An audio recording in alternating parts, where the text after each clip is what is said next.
Yeah, give it up for me.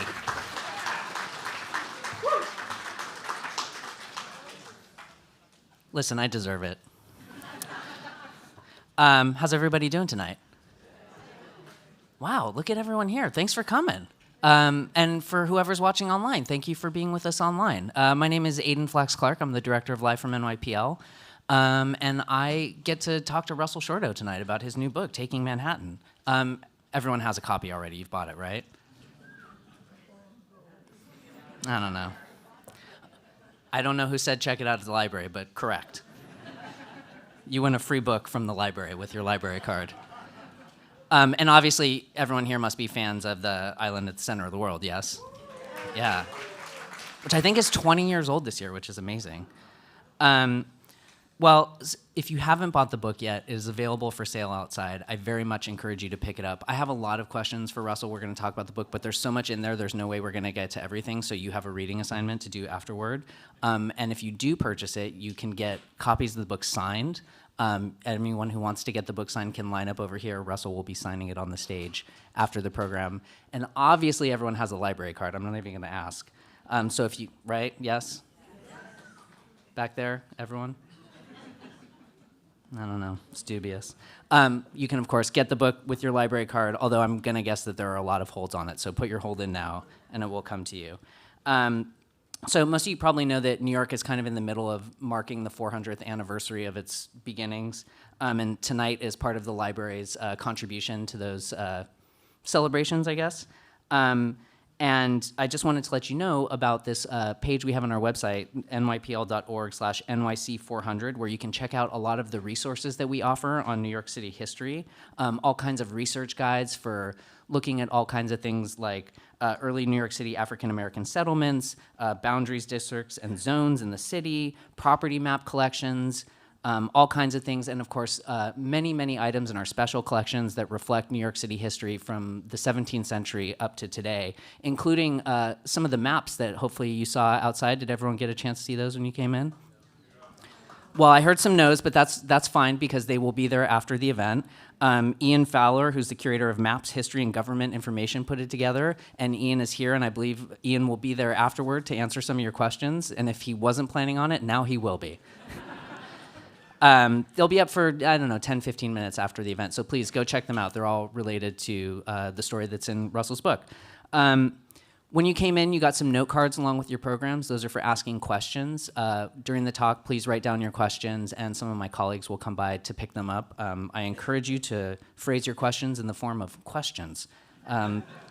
Otherwise, we might not ask them. And if you're watching online, you can put your question in the chat, and we'll get that as well. Live from NYPL is made possible by the continuing generosity of Celeste Bartos, Manaz Ispahani Bartos, and Adam Bartos, but more importantly by all of you. So thank you very much for being here, and let's please give it up for Russell Shorto.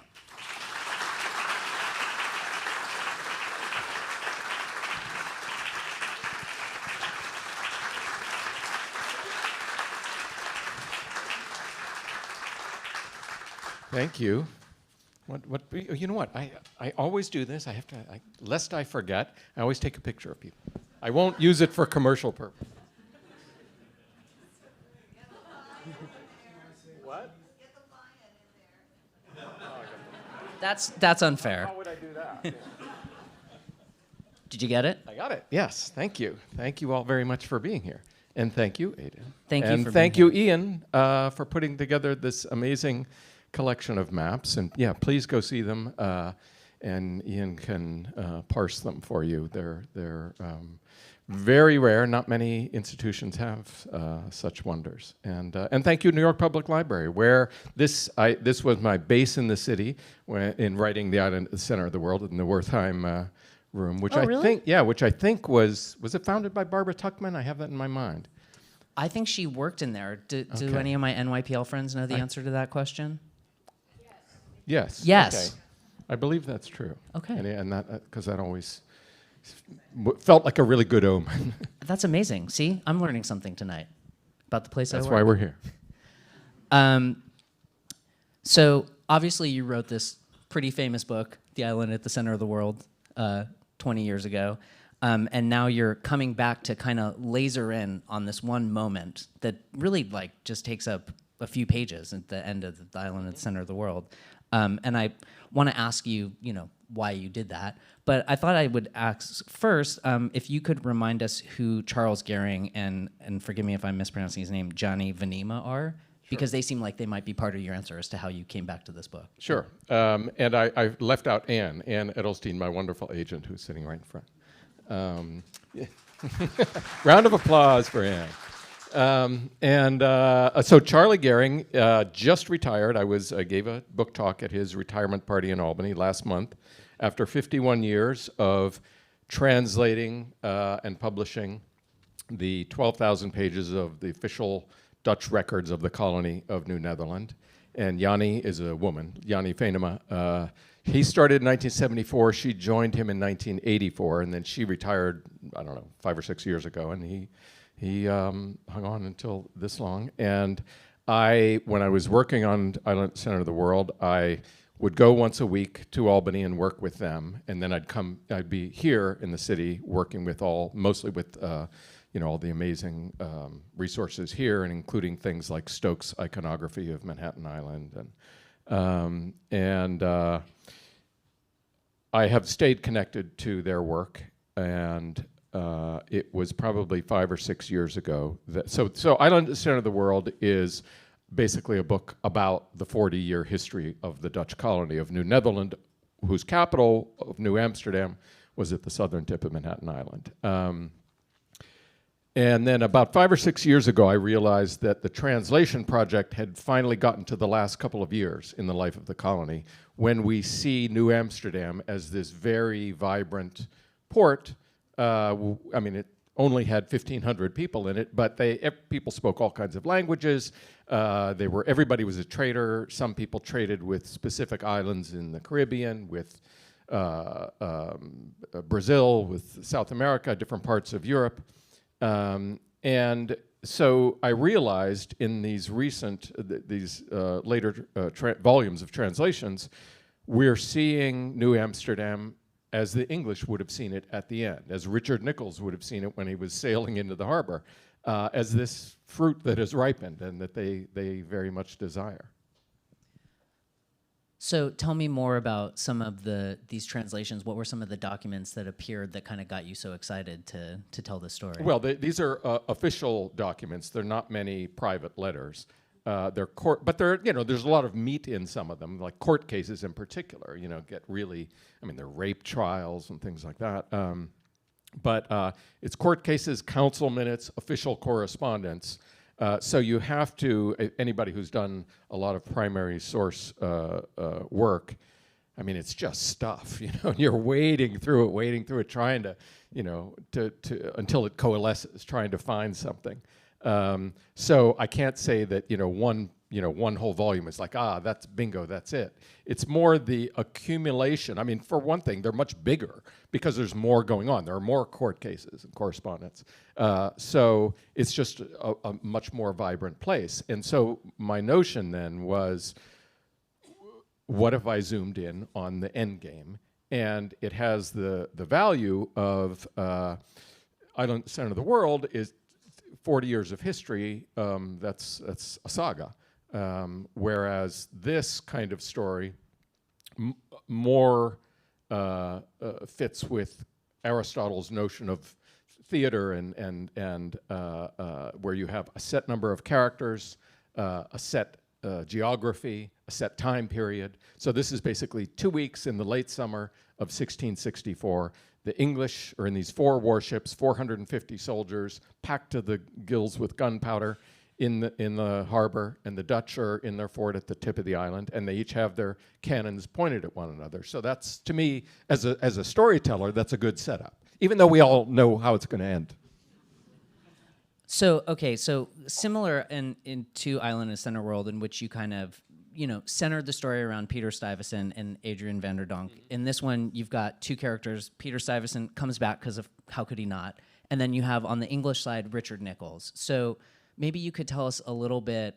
Well, let's start with Richard Nichols, since people are likely to know less about him. Who was he? Why? How did he end up there in that August in 1664? As a writer of nonfiction narrative, I I get excited when I find, not find, he was there all along, and there are plenty of people who know something of him, but when you realize there is a figure who is very little known and very consequential. That's, you get this chance to kind of bring him back to life. So Richard Nichols ultimately becomes the first governor of New York. He names New York. He redefines it. New Amsterdam had been Wall Street and below. So New Amsterdam was basically this little triangle with 16 streets. And he said, no, New York will be the island of Manhattan. That will be New York City. And so it was. So he was very consequential, but people just somehow, Stuyvesant, who's the quote loser, people know Stuyvesant. Peg legs, don't hurt. It has a certain, it has a certain cachet. So Richard Nichols, in researching him, so people who've written about the early history of New York, Gotham, for example, there's some print on Richard Nichols, but nobody went back. Like, who was this guy? So that's one thing that I did, and I went in particular to the Bodleian Library at Oxford and the UK National Archives. And the English side of this story is really the story of this incredible split in English society, where English society was divided into these two components that couldn't stand each other. Sounds familiar. The one being the Puritans, who wanted to take over society, felt it was their God-given duty to take over the country and make it conform to their values, and to outlaw Christmas and dancing and theater and things like that. And the other side is called typically the Royalists, but that's a little bit misleading because it suggests that they all love the monarchy. Really, they were all anti-Puritan. They just didn't want the Puritans to take over and outlaw Christmas and dancing, which they did. And so it was the Stuart king, Charles I, who then is captured by the Puritans, beheaded, and his two young sons flee into exile on the continent. So who was Richard Nichols? I went to his hometown in Bedfordshire, a place called Ampthill, which before he had his head cut off, Charles I was a big hunter, and he would go there a lot and bring his sons, because there was surrounding Ampthill was this royal hunting preserve. The grandest home in the area was the Great Lodge, which was the keeper of the hunting preserve. And so when the royal family came, they stayed in the Great Lodge. Richard Nichols was the son of the keeper of the grounds. So he grew up with these two young princes.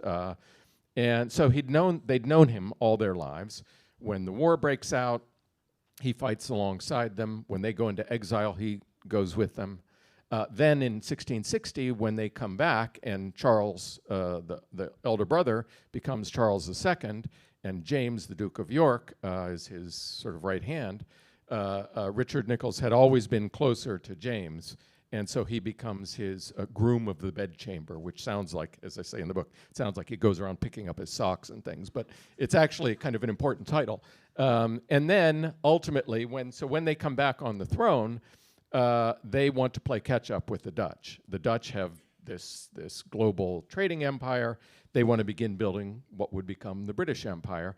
They look across the Atlantic and they see that the Dutch have this very choice territory. The English have New England, and they've got settlements in Virginia and Maryland, but the Dutch colony encompasses all or parts of New York, New Jersey, Connecticut, some of Pennsylvania, Maryland, Delaware.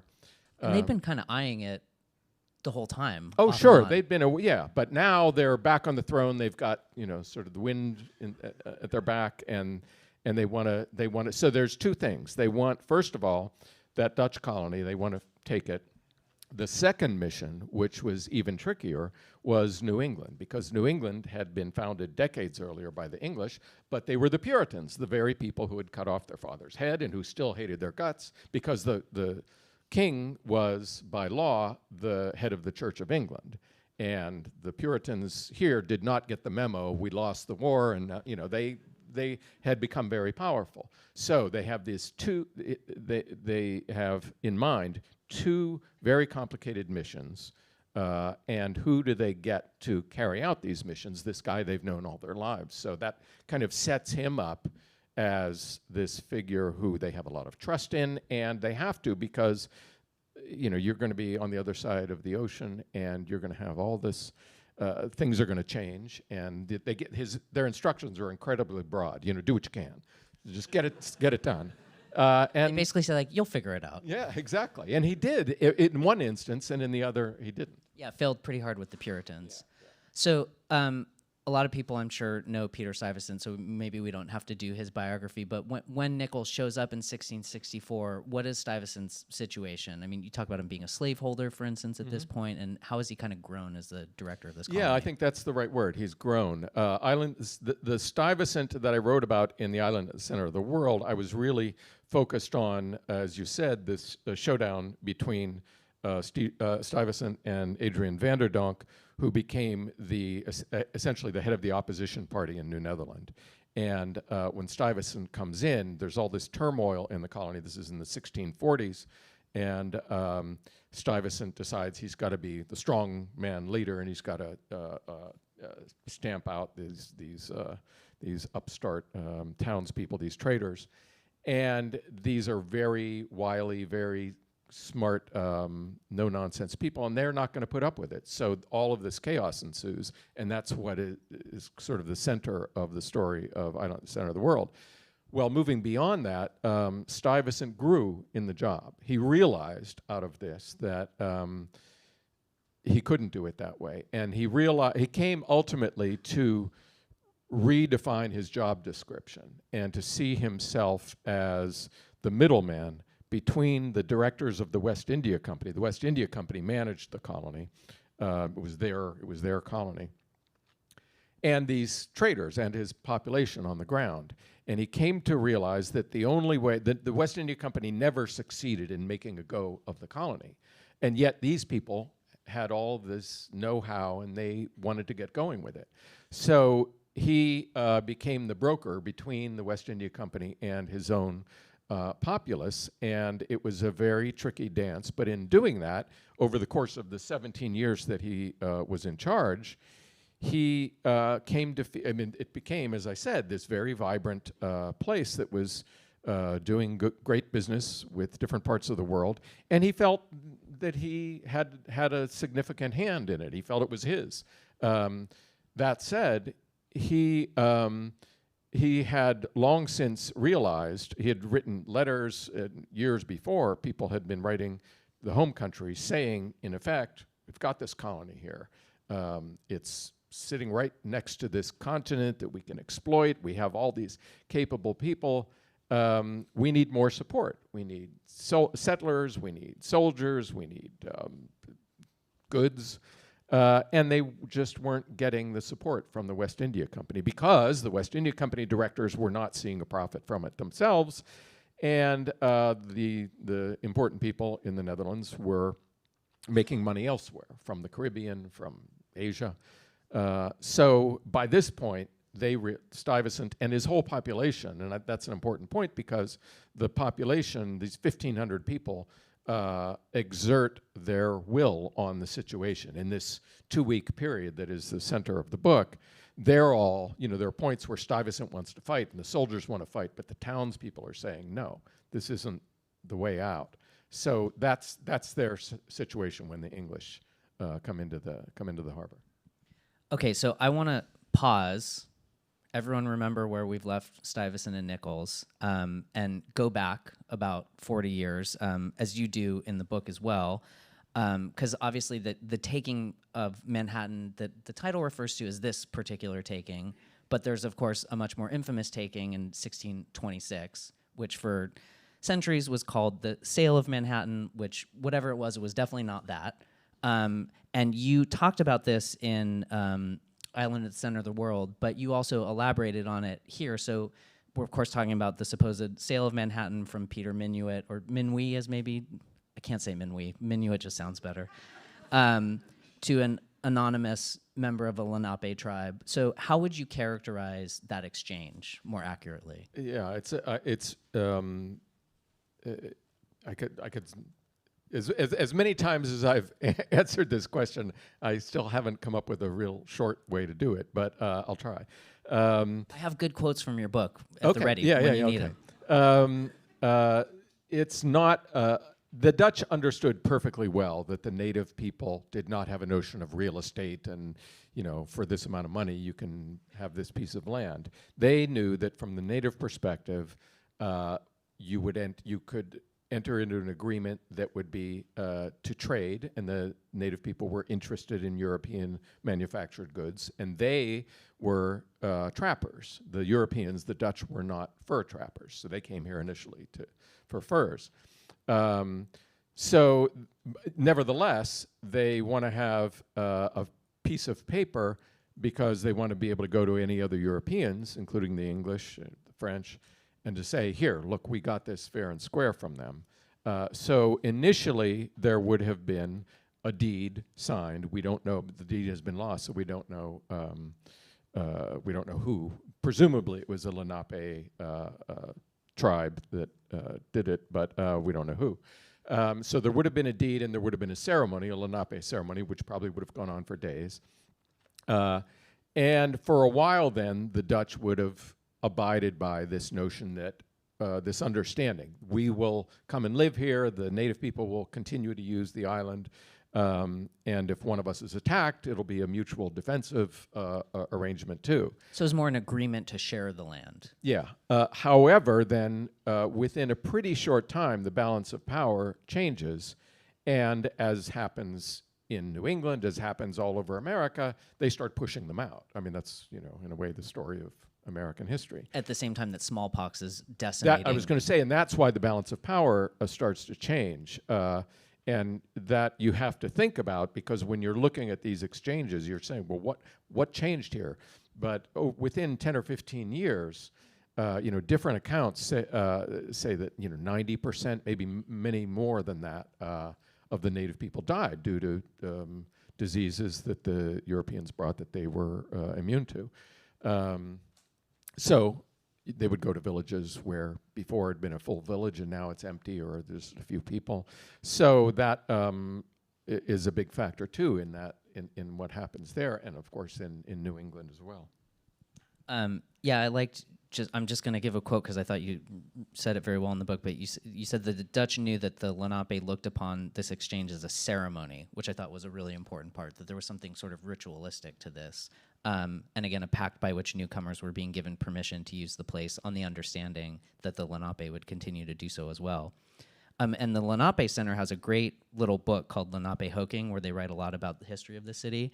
And they pointed out, I think, a really interesting thing as well. They said that the Lenape way of life and economic practices couldn't be reduced simply to economics, that there was this sort of interdependent, interconnected web, between everything that it sounds like the Dutch recognized, but then just chose not to recognize at a certain point when it was not convenient for them. Yeah, I think that's exactly it. And to say the Dutch is, I mean, it's individuals. Right, yes. Yeah. A lot of the conflicts arise out of a dispute between individuals. And, then later, if it turns into a full-blown, into violence, they try to go back to how did this start? And, maybe it was a dispute. I mean, famously, the Peach War. Some native people supposedly took peaches from the settlers' trees, and that started things. So who knows how these things get going? But I think the important thing is these are not policies from governments on high. It's conflicts between individuals that get out of hand. Right. I mean, you talk, I think, in both books about Keefe's War, the previous director general, who it sounded like nobody else wanted him to attack any of the indigenous communities, but he kind of went on his own and created, just horrendous violence, despite the pleas of everyone else. Which Lenape people to this day, that's in their cultural memory. I opened Taking Manhattan, interviewing Chief Vincent Mann of the Ramapo Lenape, and he knows where these massacres took place. Yeah, it's easy to understand. Do you have an opinion about why these myths persist? You know, how is it that somehow it still needs You to mean be like the $24 myth? Yeah, but how does the idea of the sale of Manhattan persist, even though it's kind of been debunked? Yeah, well, I think, you know, once something gets ingrained, it's really hard to change it. But it's also, it becomes ingrained because it's easily, because it's so nicely packaged, and it the idea that the outrageousness of purchasing an island that's worth, you know, I don't know how many trillions of dollars or how many zeros you'd put there, for $24. It's the absurdity of that is just so sweet that, you know, you don't want to let it go. And so, but just a kind of, so the deed is missing. What we have in place of it is, later that year, the next ship that left Manhattan went to the home country. There was a government official at the dock named Peter Scoggin, and he wrote a letter to his bosses saying, you know, our people are doing well in this new colony. They've planted crops, and some of the women have had babies, and oh, by the way, they purchased the island of Manhattan from the native people for the value of 60 guilders. And then in the 19th century, Edmund O'Callaghan converts that into 19th century $24. So that's where that comes from. And along with doing that, I mean, you forget then, oh, they were saying the value of. It wasn't actually a transaction, and it wasn't money, which wouldn't have been worth anything to them. It was goods, but it was goods that were meant to seal the deal. It was token gifts. It wasn't a purchase price, but all that gets forgotten. Right, yeah, you talk about how in a lot of interactions between Europeans and Lenape people, there was an expectation, and maybe not just with Lenape people, that there was an expectation that you came bearing gifts, that was kind of like the first step, an ante, basically, to any conversation. Sure, and the Dutch, you know, there were Dutch people who spoke, and, you know, by the way, here we're talking about the Lenape, but there were the Lenape, also called the Munsee or Delaware. Those are the people whose territory traditionally was basically the New York City area, New Jersey, and to the south. But there's also the peoples on Long Island, up the Hudson River, the Mohican on the east side, the Mohawk, and then the other Haudenosaunee or Iroquois to the west. And they all have their own languages and their own customs. And there were, you know, the complexity of people within the Dutch colony also applied in the relations with the native people. There were people who could communicate with all of these different native people. Right, and the Mohawks had troubles with different tribes, and it's sort of the humanity of it all was human. Right, within that, I mean, just very briefly, the Haudenosaunee were very good at communities that organized on a larger level. And so they organized into the Six Nations, and then as a confederacy.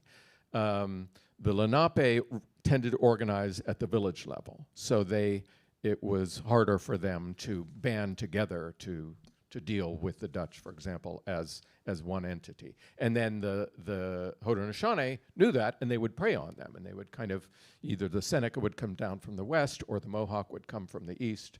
So there were those kind of complicated dynamics just within the native communities. So you talked about how the Dutch, or certain Dutch people, you know, initiated this kind of what turns out to be centuries-long dispossession of indigenous people from their land. But how does that persist or change when the English come and take control? Well, the English, you mean in 1664, the English picked up right where the Dutch left off. And the Dutch negotiated something like 600 deeds with native people up and down the Hudson Valley. And the English just picked up and started doing that as well. And then they're very quickly through New Jersey and into Pennsylvania, and then you have William Penn, you know, these other English settlements, and they in many ways the English followed from the Dutch, and right down in the records, we were talking about Charlie Gehring and his translations.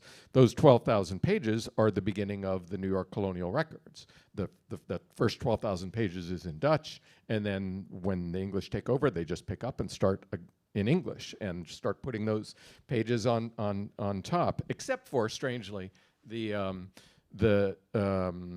New Amsterdam City Council and those records are at the municipal archives. They're not in Albany, in Manhattan.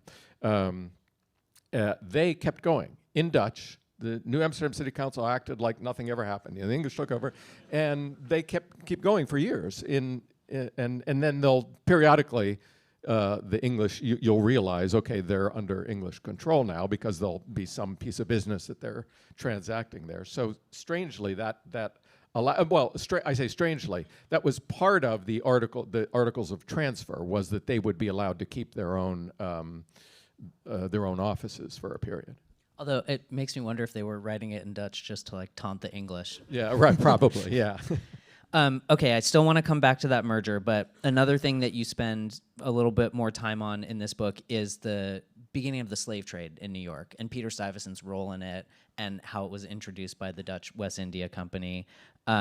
So tell us what happens in 1659 to introduce the slave trade into New York. Well, just before that, slavery was in New Amsterdam almost from the beginning. 1626, New Amsterdam was officially founded. 1627, Dutch historian Jaap Jacobs just recently put forth this very convincing argument that the next year, 1627, is the date of the arrival of the first 22 Africans who come sort of by accident. The Dutch are at war with Spain and Portugal. A Dutch ship captures a Portuguese ship, and they take these Africans that are on board it. They've heard about this colony based here, and so they bring them into port, and so now they have to figure out what to do with them. And that's how slavery exists in New Amsterdam for most of its history. Then by 1659, the Dutch West India Company, which has not been making a go of it with furs and the tobacco. They've tried tobacco farming in Manhattan. They did it, but it wasn't very good quality. So then they were buying it from the English in Virginia and blending it with that. So by 1659, the directors of the West India Company tell Stuyvesant to experiment with a consignment of Negroes. That was the phrase. And so it takes a while to get this going. And then actually it's 1664, the first ship from West Africa that he put it in order for 290 men, women, and children arrives in the harbor. And 2 weeks before Richard Nichols, these Africans are there. So they are part of this scene, this drama that's unfolding. And he owned slaves. Stuyvesant himself, yeah. Yeah, he himself owned slaves. There were individuals within the colony who owned slaves, and then the West India Company itself did. And jumping back, you talked about this sort of these years, 1627 to 1660s, and that it was possible to request freedom and receive it, but it came with a lot of contingencies. Can you talk about that? Yeah, the slavery, we think of slavery, and I think most of us just think of like a 19th century Southern plantation kind of image. They were making it up as they went. Their precedents seem to have been the Bible. There was slavery in the Bible. Ancient Rome, there was slavery in ancient Rome. And interestingly, in neither of those was it race-based. You couldn't tell by someone's skin color or something. And also, there seems to have been leaning on indentured servitude. And in indentured servitude, you had a contract, and you would work for a period of years, and then you've earned your freedom. And there were a number of white Europeans who came to New Netherland as indentured servants. So there are quite a few of the Africans in New Amsterdam who petition for their freedom after a period of years, and they say, because we feel that we've earned it, it's time. And they get their freedom. And then when they get freedom, they're given land, not surely out of the goodness of people's hearts, but because they want then they have to pay for their freedom. And so if you give them land, then they have a means to grow crops and pay for it. And I focus in the book on a woman named Dorothea Angola, who's a really interesting figure. I think she probably came in 1627, that first group. She was a teenager, I think, likely at that time. She lived her whole life in the colony, or from that point in the colony. Marries, her husband dies, remarries, has children, grandchildren, and with her first husband, they get their freedom. and the land is a couple of miles north of New Amsterdam. And when I plotted it on the grid, it's, because I just wanted to know where she was, the streets were Sullivan, Thompson, McDougal, Bleecker, and I realized she owned Greenwich Village. And so she, it's slavery, it's one human being owning another. And there were these, but then there's this possibility of freedom. But then freedom means they had this vicious little caveat where there was the possibility they would pull your children back into slavery. So it's like, yeah, you're free, but you've got this noose around your neck, so don't get any ideas. So, but anyway, she's, you have to figure her. She's a matriarch, owns 6 acres of land, and has all of her family around her. And that part of Manhattan was called the land of the blacks because other freed Africans were given land around there too. So you got to think she was a person of some substance, as this is transpiring between Stuyvesant and Nichols. So a funny word that you used to describe the Dutch colony, given everything we've just talked about for the last 10 minutes, is tolerance. And I gather some people have taken issue with it, but I think it was tolerance in the context, right? Sure, you have to limit it. It was Dutch tolerance was a real thing. A lot of Dutch people are very self-effacing. A lot of Dutch people say to me, "Oh, there never was such a thing as Dutch tolerance." There was, and it was, I think, a watershed in Europe. Intolerance was official policy. We're talking about religious intolerance in Europe, in England, in France, elsewhere. And it was common sense. The idea was, if you are going to survive in a dangerous world, religion is very divisive, so you have to have a state church and you have to keep others out. The Dutch flew in the face of that, and they did that partly because they were a seafaring nation. They saw different customs, they spoke different languages, and also because they themselves had been subjected to the Spanish Inquisition. So they had this notion that maybe we shouldn't think we know the mind of God and that our faith is the only one. So they had this official policy of religious toleration that gets applied in this colony, but it only essentially applies to other white European Christians. Obviously, doesn't apply to Africans. The native people are treated as something entirely different. Jews, it's an interesting story because Jews had more freedom relatively in cities like Amsterdam than other cities in Europe.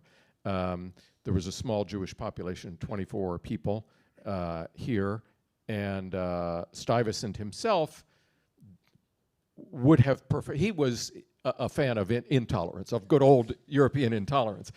He was the son of a Calvinist minister, and I think from his perspective, tolerance and diversity make your place harder to govern, and he was in the edge of the wilderness, and so repeatedly he tries to sort of put the foot down, and he does it in the case of the Jews famously and of Quakers. In both cases, they appeal over his head, and he's overruled. So I think these are kind of civil rights stories. There is a policy. It's what happens now, right? I mean, the rulers can choose to just ignore your foundational documents and what they say. And then what do? You take them to court.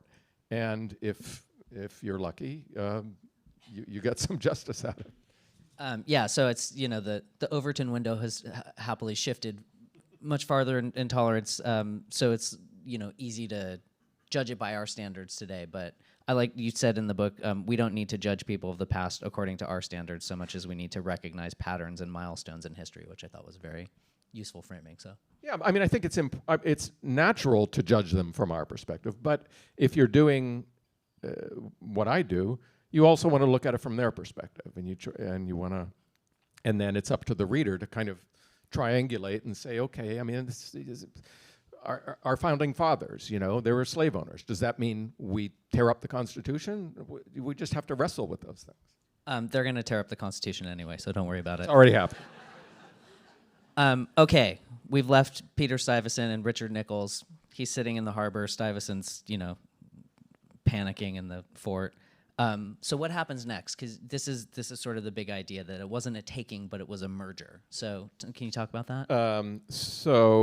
Nichols, before he left London, started doing his homework about this colony. His commission was take that that land, that geography. But he started learning about what the Dutch were doing, because, and this gets back to why I wanted to write this book, because these documents show that this is this very vibrant place. So he's trying to figure out, you can almost see him trying to figure out what's going on here. He's interviewing people in London who had lived in the Dutch colony, and New Englanders who'd been there. Then when he gets into the harbor with his ships, he doesn't sail right up to Manhattan Island and open fire. He goes to Gravesend Bay and he anchors there. Where my wife was born, which nobody cares, but I have to shout her out. Okay. Yeah. Well, does she have English roots? No. Okay. Well, it's changed. She's Jewish. Stuyvesant would have. So that the Dutch had New Amsterdam.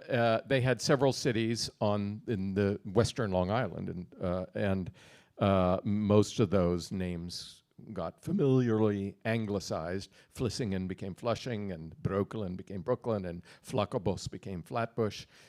Gravesend was settled within the Dutch colony by English people. By Lady Deborah Moody, was this religious dissident who left England, went to New England, and then learned that the Puritans didn't like her, and so she came to the Dutch colony and sets up this community, which is largely English. Nichols knows that, so this is safe territory. So he anchors there, and from that base, he begins sending messengers on boats to the fort at Manhattan. Stuyvesant opens the message, thinks about it, writes his reply, and goes back.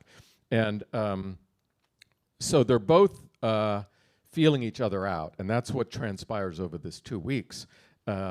Nichols, I think, really has decided that he doesn't just want the geography. He could blast away and level the town, maybe, but then he'd just have the island or the colony. But he has decided he wants this secret sauce that these settlers have, which is, and this was the argument of Island at the Center of the World, that there are two things. One is Dutch tolerance, as limited as it is. It meant this very vibrant populace and trading ability. And the other is what we would call capitalism, though that word wouldn't exist for a long time, because the Dutch had, a few decades before, pioneered this notion, because their Dutch businesses were often sending ships around the world, which was a very hazardous thing. So how do you solve the problem of risk in these ventures? Well, this concept of shares of stock, and so anybody can buy a piece of the action of these big trading ventures. So this novel way of doing business and this kind of population that flies in the face of what most people in Europe were doing, somehow in there, they're doing something interesting. And Nichols wants to figure out how can I just keep them all happy? What can I do to keep them? And this is, again, him going off script. He can't text home and say, you know what I think I'm going to do. So he starts offering them things, to keep them, to make them happy. Stuyvesant, as I said, knows that he's alone. And even if they were going to support him, it would be months before he'd get support. His own population is aware of this. His own population is also aware that these English on those ships are not the Puritans in New England. They know perfectly well about what happened in England, and that these are relatively, I don't think I mentioned this, but the Stuart government, they were in favor of religious tolerance. The Stuarts, their mother was a Catholic, which was not cool in England at the time. They wanted to promote tolerance toward Catholics. And so Nichols has that notion in his head, and the Dutch population know that these people are relatively tolerant, relatively pragmatic. They're not so far different from them, at least compared to the Puritans.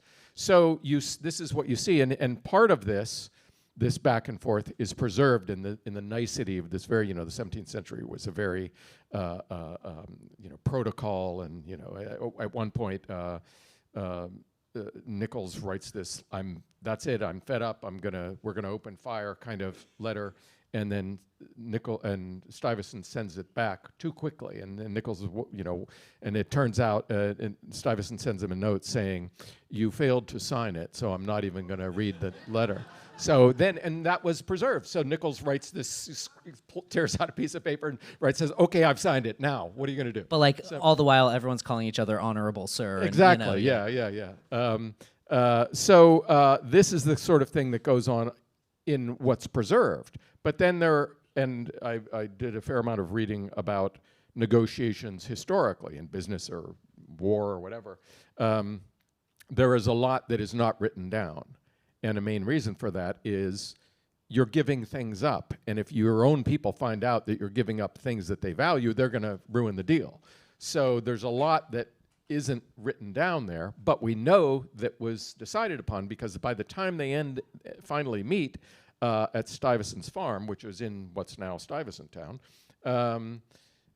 they've hashed it out. And the final agreement is sometimes called Articles of Surrender, but nobody surrendered anything. It's a Bill of Rights. It says you will keep your homes, you'll keep your families, you'll by all means keep these trade networks, because that's what Nichols wanted. And ultimately, I think, and that's an interesting twist on Stuyvesant, it's what he wanted too, because I think when you do this kind of work, you have to do a lot of inferring, and you just tell people, I'm inferring here because we've only got these sources of information, and I infer that Stuyvesant decided that yes, he had a loyalty to the West India Company. He was a official of the West India Company. He had a loyalty to the Dutch government, but he also had a loyalty to this community, which he believed he had done more than anyone else to create. And to these people, he had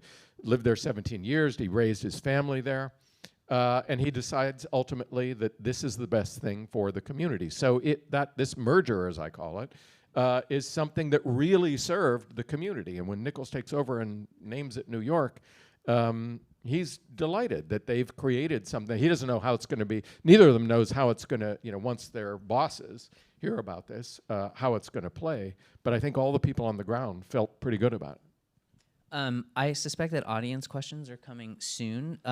While they're coming, oh, look, here they came. Thank you. I'm going to look through them, but you mentioned the inferring, which I wanted to ask you about, because I love the way you write, and you sort of bring it alive with detail, which obviously you have to imagine, but it's clear that, like you said, you've imagined it with a lot of research behind it. So I'm curious if you have kind of a criteria or approach to how you do that. Like, where is it feel safe to imagine? Where do you decide not to? Well, if I'm imagining, I tell the reader I'm imagining. I say it might have been the case that, or it seems most likely.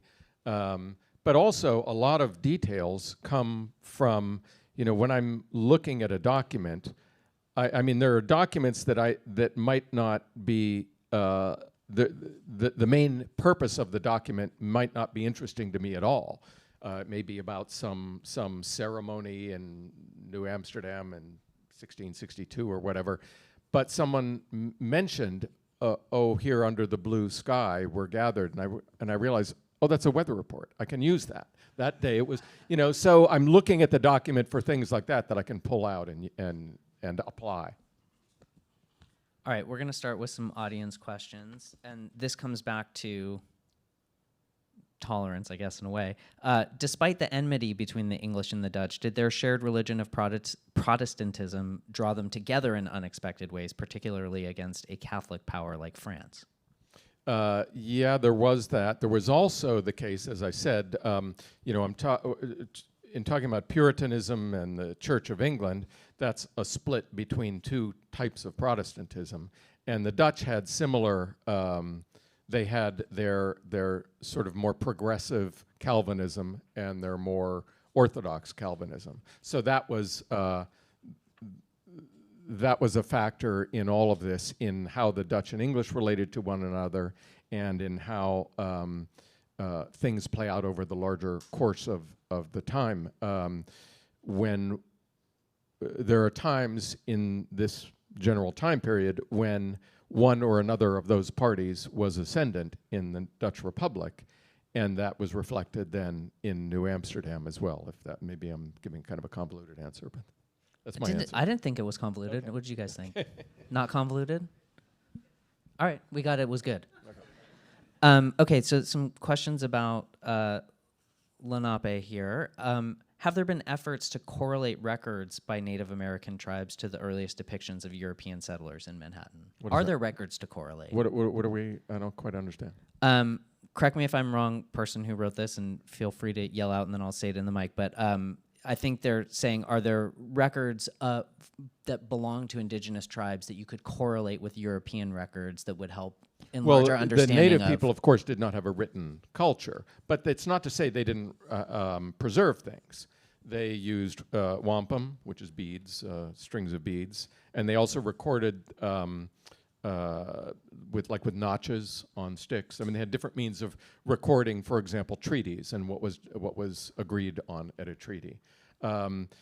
Maybe the person is asking about, the problem in dealing with European native relations here and elsewhere is if all of the sources are coming from one side, then the native people might very well, the native people at the time might very well have said, that's not the way it happened, So, and that's the struggle, and we're back to inferring, for someone like me. How do you get there? How do you find their voice in this? Right, and I think you talked, maybe you have an afterword at the new edition of Island of Center of the World that talks a little bit about this, but that we privilege written records versus oral traditions, for instance. And maybe to our detriment. Yeah, and people are doing things now, like there are a couple of volumes by some scholars together with Lenape writers who are looking at Lenape folk stories and things like that, and they're mining them. They're trying to use that as a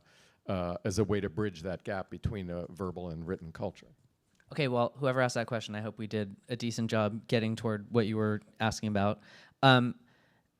Would the ceremony with the supposed $24 have been a potluck, and had the Lenape done similar agreements before the Dutch? A potluck, like a potluck dinner? I guess so. A potluck, yes. Boy, do I feel like a real idiot. Forgive me. Could have been a potluck. To whoever wrote this, you're writing, Yeah, well, it's your fault. That's what I'm saying. We've got lots of, and again, this is all comes from the European record, but we've got lots of reports of treaties and what went on at treaties with the Lenape, with Haudenosaunee, and others.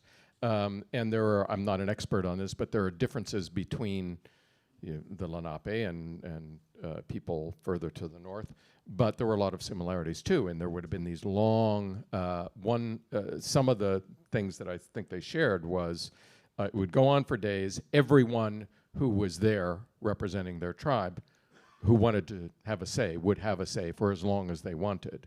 And then there would be times at which gifts would be exchanged. So the Lenape, I curated an exhibit last year at the New York Historical called New York Before New York, and we had Peter Scoggins' letter there on loan, and we got a statement from 3 Lenape tribal chiefs to react to it. And one of the things they said that jumped out at me was, this isn't legitimate. Where's the wampum that was attached to this treaty? So, the idea that, they had things that made it official, like a signature or, red seal, that kind of thing. Yeah, and there's another person who asks a question kind of connected to that, saying that there's Lenape is a matrilineal society, so that whatever decision-making would have happened with this supposed anonymous man well, I don't know. Nowhere does it say there was an anonymous man. We don't know if fair because point. It would have been, presumably it would have been a tribe or a village of people, and that's what I mean. There would have been lots of eating and drinking. It would have gone through the night into the next day, and speeches, but from the Dutch perspective, what they wanted was, make your mark on this piece of paper. And we have, for example, in New York Historical, there's the treaty, the deed for Staten Island, in which, and this is, I think, in the 1670s, with the English making a treaty for Staten Island. and they got people to make marks. This is in English, and all of the marks, and it lists and gives the name of the tribal member, and then it says their age, and they're all like 7, 8 years old. And the reason they did that was because they know another element of the native understanding of these kinds of transactions was you would have to renew it periodically. And they were thinking ahead, saying, okay, in 20 years, we're going to come back to you, and we're going to say, see, when you were a kid, you signed this. That was their logic. I mean, I have a 7-year-old, and I would not sign a treaty with that kid. Okay, well, we have a couple minutes left, and I'm going to take a privilege and ask you a couple other questions. One of which is that, we're kind of in this moment, which we have sort of alluded to, in which history is being weaponized, and I'm thinking specifically about this executive order that was issued in that initial fusillade about celebrating what the president likes to call America's 250th birthday, which feels so minimizing. And I'm just curious, as a person who writes history, whether you want to speak to the kind of specific moment we're in, or more broadly, what do you think that historians have an ability to respond to that kind of weaponization of history, to use it as propaganda? And if so, what is it? Well, I think the main weaponization of history is to try to pretend that history, isn't that what dictators do? They maybe that's out of Orwell. History starts with me. So everything that came before it doesn't matter. And I think that if you, as a writer of history, you feel all the more that, let me back up. I think most of us, most of our lives, we realize now we've been living in kind of like this ahistorical bubble where we thought everything is just going to keep going like this, and all these things that we have presumed are eternal would remain. And now we're realizing that isn't true. So what do? We don't know what next year is going to be. That's what it feels like. That's what it felt like to these people in 1664. So we can feel a little bit more what they may have felt. But what we, I think, what we need to do is to look at our foundations, because we have to have something to stand on to build something anew. And at the same time, we have to acknowledge the many failures of our ancestors. And we have to, I don't think it's either or. I think you can do both. It's not that difficult to say, yeah, they failed in this, but look, they wrote this thing called the Constitution, and it's worth something, and it came out of real historical events that they lived through, and because of that, they said, let's create this kind of society, and everybody has to, this is just, it's so obvious, if it seems ridiculous to state this, but I think you do have to state it. So I think that there's renewed need for people to read history, but also, part of the difficulty that we're in this moment has to do with all of these forces that we've all just adopted. We thought the internet was going to spread information, and isn't that great? And instead, it's balkanized information. So we only can choose, was Daniel Patrick Moynihan. We have our own opinions, or not our own facts. I'm muddling the quote, but I think that by pulling back from that and reading and studying the past, we will recognize our foundation, and that is the only way we have to go forward in any kind of sanity, in my humble opinion. I'm going to take that. I'm going to end on a hopefully happier note. As I was saying at the beginning of this, Island at Center of the World is now, I think, about 20 years old. It's obviously done pretty well. It's one of those books like The Power Broker. It's just, if you need a respectable New York history section, it's got to be there. And I'm just wondering, for you personally, professionally, looking back on it now 2 decades later, what does that mean to you? How do you think about that all these years later? Oh, it's wonderful when you have something that that lasts, and that people, I get emails probably every day. I get emails from someone who's just read the book. Somebody asked me recently at an event, do you feel bad that some of your other books didn't measure up to that? I was like, no, you just feel like, how lucky to have, once in a while something really strikes a nerve and that people like. I mean, that's why you write, so that people read it and you do this, you have a conversation. Yeah, I think I heard you maybe on the Bowery Boy saying people have optioned it like 7 times, but they still can't figure out how to make a movie out of it. Well, I don't know about can't figure. You just have to thread the needle of raising money and all that. But the guy who has the option now, he's about 30. Everybody he knows in the movie business is about 30s. I mean, and he seems to be making headway. I think that's the right demographic for getting it done. All right. Well, I hope we see a movie come out of it. Russell, thank you very much. Thank you everyone for being here. And again, if you'd like to purchase the book, it's available out there, and you can line up over here to get Russell to sign it. And go check out the maps display, please.